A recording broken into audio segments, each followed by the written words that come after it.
Delighted to be here with you. I have only a few minutes to share some thoughts, and so I wrote a brilliant speech that even made me cry that was lost in cyberspace about 7 this morning, not to be retrieved, and so I just will share with you the things that are in my heart. Is that all right?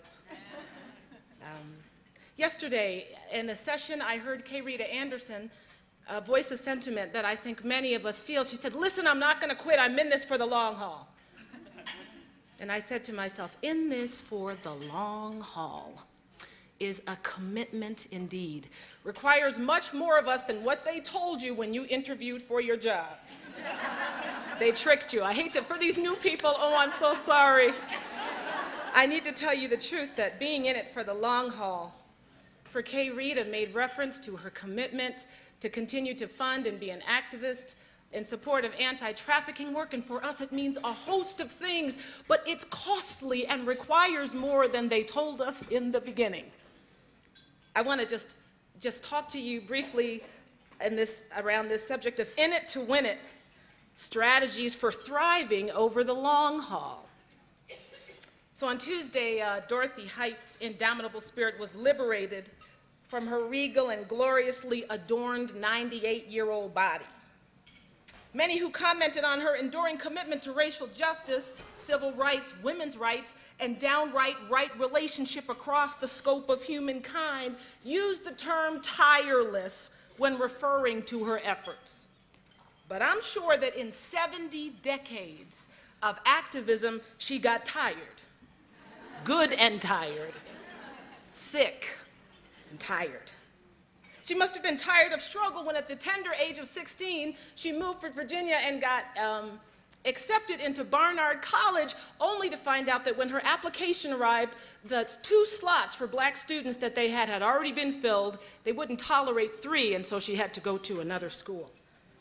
She must have felt worn when by the age of 18, she had already demonstrated in march after march, protesting and wanting to bring attention to the lynching of black women and men in her home state. She must have been disgusted and fatigued when she graduated from college and graduate school and she joined the YWCA, the Young Women's Christian Association, only to find out that she had to attend different conferences than her white colleagues who were leading white chapters of the YWCA.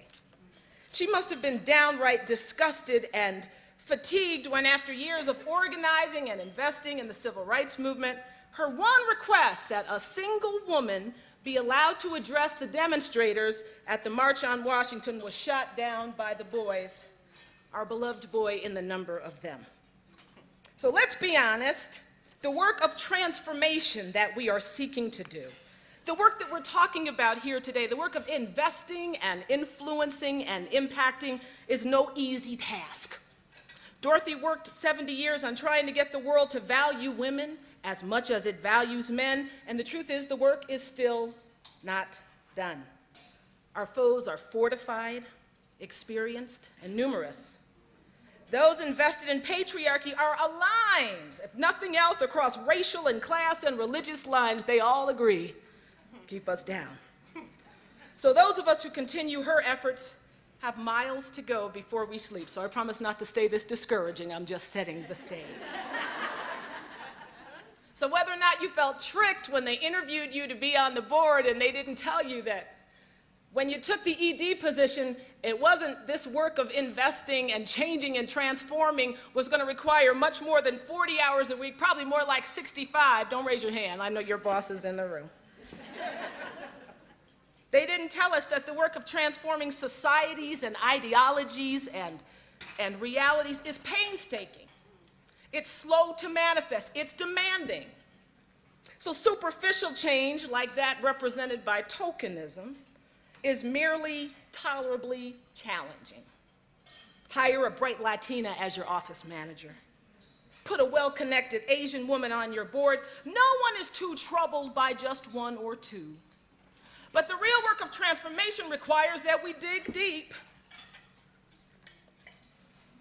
that we revisit our cleverly hidden biases, that we put away our politically correct falsity, and we deal with the isms that still live in us. We have to do the work personally and not just organizationally. And it refuses to be complete in our 40-hour work weeks or our well-planned program years. Transformative work visits us in our sleep. Can somebody say amen? Amen. It rides on the train with us as we come into the office. It sits with us in traffic as we commute home.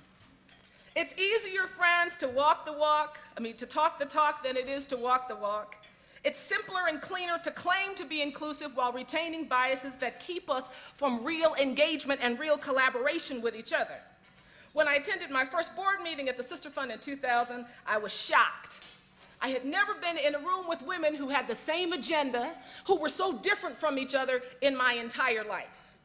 So sitting next to each other in the boardroom was a conservative Christian pastor and a lesbian woman who ran a watchdog organization that reported the ways that fundamentalist religious practice was eroding women's rights, sitting right together sharing potato chips.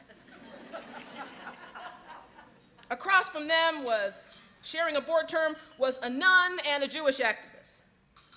At the other end of the table, sitting right near one another, was one woman who ran a family foundation masterfully and another woman who lived in a trailer home that she couldn't afford to keep. On the board, all at once. Complicated business, this influence. Not easy stuff, this investment. Complex to the core, this commitment that we have to make an impact. Our work is consuming and demanding because we labor for populations who are female and old and young and poor and unemployed and underemployed and sick and trafficked and objectified. And we work in a context where funding is harder now for our grantees than it ever was to secure before. In 1 month, I sat with a grantee who told me about her panic attacks and her depression because she had to let go of 3/4 of her staff, all of whom were single heads of household. I went to a gathering at the Manhattan Borough President's Office for women who were working with women and girls and saw a bright, sharp woman who was leading a program in Harlem for young women. And I said to myself, if as a young woman I had been in a program like hers, I would be so bold and courageous and my speech wouldn't get eaten up in the computer in the morning.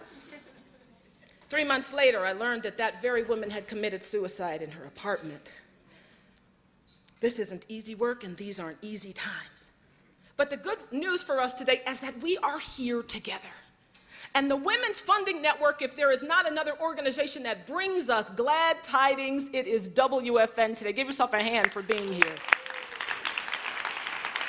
I came 10 years ago.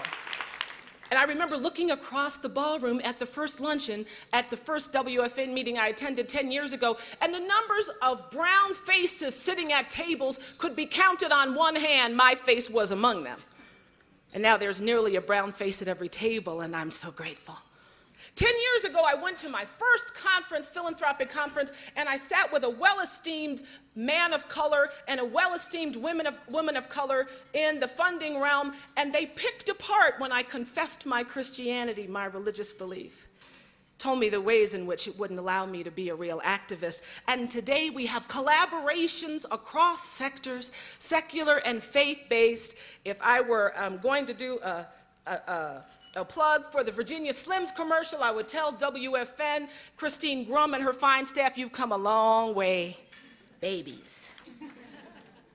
So sisters, in spite of the hard work and the challenge and the difficulty, which I promise you, if you have not encountered yet, you shall encounter. You'll encounter it in working with one another in staffs of women. You'll encounter it in working with board members who are demanding and want to micromanage you.